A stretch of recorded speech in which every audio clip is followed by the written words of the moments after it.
उज्जैन के महाकालेश्वर मंदिर के नीचे खुदाई का काम चल रहा था। इसके साथ ही साथ वैज्ञानिक इस मंदिर पर शोध कार्य कर रहे थे। अचानक उनकी मशीनों ने कुछ संकेत दिए। ये संकेत महाकालेश्वर मंदिर के ठीक नीचे से आ रहे थे। वैज्ञानिकों ने इन संकेतों का पता लगाने के लिए मंदिर के नीचे खुदाई करके नीचे जाने का प्लान बनाया। वैज्ञानिक जैसे ही इस मंदिर के नीचे पहुंचे, उन्हें कुछ ऐसा दिखा जिसे देखते ही उनकी बोलती बंद हो गई। अंदर का नजारा देखकर उनकी आंखें फटी की फटी रह गई। उनकी समझ में ये नहीं आ रहा था कि आखिर ये सब क्या है और यहाँ कैसे आया और कब से है। जब आप इस घटना के बारे में सुनेंगे तो आपको भी अपने कानों पर यकीन नहीं होगा। आखिर कैसे वैज्ञानिकों को महाकालेश्वर मंदिर के नीचे ये सब देखने को मिला, जिसे देखते ही उनकी आंखें फटी की फटी रह गई। आखिर वैज्ञानिकों ने ऐसा क्यों कहा कि उनको ये उम्मीद नहीं थी कि ये सारा नजारा उनको इस मंदिर के नीचे देखने को मिलेगा।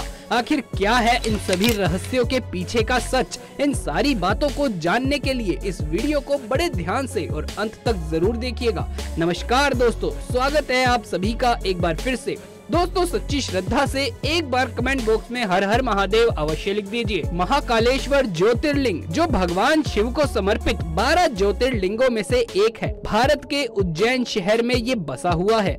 वैसे तो महाकालेश्वर ज्योतिर्लिंग की उपस्थिति के बारे में और इस मंदिर के निर्माण के बारे में कुछ पौराणिक कहानियां प्रचलित हैं, परंतु ये ज्योतिर्लिंग कब से यहाँ पर है, इसके बारे में हमारे ग्रंथों में कोई भी उल्लेख नहीं है। इसका मतलब ये है कि ये ज्योतिर्लिंग यहाँ पर कब से है, इसके बारे में किसी को कुछ नहीं पता। महाकालेश्वर मंदिर में भक्तों को दक्षिण मुखी ज्योतिर्लिंग के दर्शन होते हैं। महाकालेश्वर मंदिर मुख्य रूप से 3 हिस्सों में बटा हुआ है। इसके ऊपरी हिस्से में नागचंदेश्वर मंदिर है, नीचे ओमकारेश्वर मंदिर है और सबसे नीचे जाकर आपको महाकाल मुख्य ज्योतिर्लिंग के रूप में विराजमान मिलेंगे, जहाँ पर आपको भगवान शिव के साथ ही गणेश जी, कार्तिकेय और माता पार्वती की मूर्तियों के भी दर्शन होते हैं। इसके साथ ही यहाँ पर एक कुंड भी है, जिसमें स्नान करने से सभी पाप धुल जाते हैं। आमतौर पर माना जाता है कि महाकाल का संबंध केवल मृत्यु से है, परंतु ये पूरा सच नहीं है। काल के 2 अर्थ होते हैं, एक समय और दूसरा मृत्यु। काल को महाकाल इसलिए भी कहा जाता है क्योंकि प्राचीन समय में यहीं से पूर्ण विश्व का मानक समय निर्धारित होता था, इसीलिए इस ज्योतिर्लिंग का नाम महाकालेश्वर रखा गया। दूसरा कारण भी काल से ही जुड़ा हुआ है। दरअसल महाकाल का शिवलिंग जब प्रकट हुआ तब महादेव को एक राक्षस दूषण का अंत करना था। भगवान शिव उस राक्षस का काल बनकर आए, जिनके बाद अवंती नगरी, जिसे अब उज्जैन के नाम से जाना जाता है, वहाँ के वासियों के आग्रह करने पर महाकाल वहीं उपस्थित हो गए। ये समय के अंत तक यानी काल के अंत तक यही रहेंगे, इसीलिए भी इन्हें महाकाल कहा जाता है। जितना प्राचीन भगवान महाकाल का ये मंदिर है, उतना ही रहस्यमयी यहाँ होने वाली भस्म आरती है।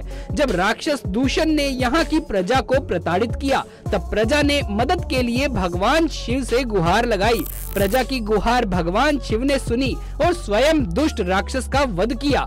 सिर्फ इतना ही नहीं, भगवान शिव ने दूषण की राख से अपना श्रृंगार किया और वो हमेशा के लिए यहाँ बस गए। तो इस तरह से भस्म आरती की शुरुआत हुई। एक कथित कथा के अनुसार प्राचीन काल में प्रतिदिन एक मुर्दे की राख से भस्म आरती की जाती थी, परंतु एक बार उज्जैन के शासन में कोई भी शव न मिलने के कारण उस समय के पुजारी ने अपने ही पुत्र की बलि देकर उसकी चिता की राख से भस्म की आरती की, जिससे भगवान महाकालेश्वर अत्यंत प्रसन्न हुए। उन्होंने उस पुजारी के पुत्र को जीवन दान देते हुए कहा, आज से उनकी आरती कपिलिया गाय के गोबर से बने कंडों से की जाएगी। और तब से आज तक यहाँ कपिलिया गाय के गोबर के कंडे से शमी, पीपल, पलाश, बड़, अमलताश और बेर की लकड़ी को जलाकर तैयार किए गए भस्म से उनकी नियमित रूप से आरती की जाती है। वैसे तो वैज्ञानिक तौर पर कोई भी ये पता नहीं लगा पाया है कि महाकालेश्वर मंदिर की स्थापना कब और कैसे हुई, लेकिन शिव पुराण में महाकाल मंदिर के स्थापना की कहानी मिलती है। जिस कथा के अनुसार अवंतिका नगरी, जिसे आज के समय में हम उज्जैन कहते हैं, वहाँ पर एक वेद प्रिय नाम का ब्राह्मण रहता था। वो ब्राह्मण प्रतिदिन यज्ञ करके भगवान शिव की पूजा किया करता था। उस ब्राह्मण के 4 बेटे थे। एक दिन अवंतिका नगरी पर एक दुष्ट राक्षस ने हमला कर दिया। उस राक्षस को भगवान ब्रह्मा से अजय होने का वरदान प्राप्त था। उस राक्षस और उसकी सेना ने अवंतिका नगरी के साधु और नागरिकों को मारना शुरू कर दिया और थोड़ी ही देर में वो उस ब्राह्मण के 4 बेटों के पास पहुंच गया।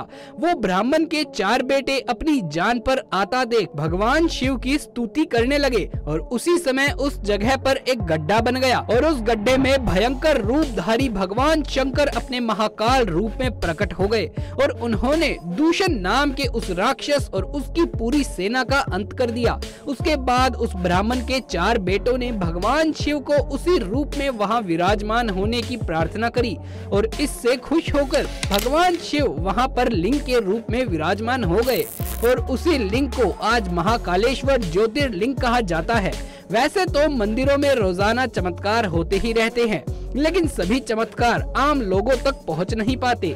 ऐसा ही एक दुर्लभ चमत्कार महाकालेश्वर मंदिर में सीसीटीवी कैमरे में कैद हो गया और किसी सदस्य ने इस चमत्कार को सार्वजनिक कर दिया। ये तस्वीर सावन माह का है, जब रात्रि में बाबा महाकाल को बेल पत्र से ढक दिया जाता है और उसके बाद यहाँ भक्तों का आना जाना मना होता है। तभी आधी रात में सीसीटीवी से लिए गए इस फुटेज में देख सकते हैं कि एक अदृश्य शक्ति मौजूद है जो कि महाकाल की पूजा कर रही है। ये घटना सत्य है या मिथ्या कोई नहीं जानता, क्योंकि मंदिर परिसर का इस बारे में कुछ कहना ही नहीं है, परंतु साधुओं का मानना है कि ये घटना सत्य है, क्योंकि भगवान शिव सबके आराध्य हैं, चाहे फिर वो मनुष्य हो या आत्मा। दोस्तों, ऐसा पहली बार नहीं हुआ जब इस मंदिर के रहस्यों ने दुनिया को हैरान कर दिया हो। कुछ सालों पहले महाकालेश्वर मंदिर के आसपास की जगहों पर खुदाई का काम चल रहा था। खुदाई करते करते लोगों को कुछ अजीब सी चीजें नजर आई। खुदाई का काम रोक दिया गया और वैज्ञानिकों को इस बात की सूचना दी गई। वैज्ञानिक आए और फिर अपनी मशीनों से इस मंदिर के आसपास की जगहों की अच्छी तरह से जांच की गई। अचानक उनकी मशीनों ने कुछ संकेत दिए। ये संकेत इस मंदिर के ठीक नीचे से आ रहे थे। वैज्ञानिकों ने इस मंदिर के नीचे खुदाई करने का प्लान बनाया। खुदाई शुरू हुई और वैज्ञानिक पहुंच गए इस मंदिर के नीचे। पहुंचते ही उनको कुछ ऐसा नजर आया जिसे देखकर उनकी आंखें फटी की फटी रह गई। उनके सामने प्राचीन काल की मूर्ति और मानव कंकाल पड़े थे। उनकी समझ में ये नहीं आया कि मानव कंकाल मंदिर के नीचे आखिर आए तो कैसे। दोस्तों, आपको जानकर आश्चर्य होगा कि इस मंदिर के नीचे वैज्ञानिकों को एक अति प्राचीन शिवलिंग भी मिला, जिसकी जलहरी भी पूरी तरीके से सुरक्षित थी। इसके साथ ही उनको एक प्राचीन मंदिर की दीवार मिली, जिसकी जांच में पाया गया कि महाकालेश्वर मंदिर के नीचे एक पूरा का पूरा मंदिर बसा हुआ है, जिसकी उम्र करीबन वर्तमान मंदिर से भी 1000 साल पुरानी है। ये सब नजारा देखकर वैज्ञानिकों को अपनी आंखों पर यकीन करना मुश्किल हो गया। इस मंदिर के सामने की तरफ खुदाई में और भी कई नर कंकाल मिले, जिसके बारे में कहा गया कि जब मुगलों ने उज्जैन महाकालेश्वर मंदिर पर आक्रमण किया तो उस मंदिर को बचाने वालों को मुगलों ने जमीन में दफन कर दिया और उस मंदिर पर हमला करके बहुत लूटपाट की। वहीं महाकाल मंदिर के मुख्य पुजारी ने जानकारी देते हुए कहा कि नरकंकाल मंदिर शोध का विषय है। संभवतः ये साधु संतों की समाधि रही होगी, क्योंकि मंदिर के अग्रभाग में कई संतों ने समाधि दी थी। दोस्तों, आज भी खुदाई और शोध महाकालेश्वर मंदिर परिसर में जारी है, क्योंकि वैज्ञानिकों को ये पता चल गया है कि अब तक जो भी मिला है उससे कई गुना अभी मिलना बाकी है। दोस्तों, आपका क्या कहना है महाकालेश्वर मंदिर में मिले नर कंकालों और प्राचीन मंदिरों के ढांचों के बारे में? अपने विचार हमें कमेंट बॉक्स के माध्यम से जरूर लिखिएगा और अगर ये वीडियो अच्छा लगा हो तो इसे एक लाइक करके कमेंट बॉक्स में हर हर महादेव जरूर लिख दीजिए। आगे भी ऐसे वीडियोस देखते रहने के लिए हमारे चैनल को सब्सक्राइब भी कर दीजिए। जल्द मुलाकात होगी आपसे किसी अगली वीडियो में, तब तक के लिए आप सभी का धन्यवाद।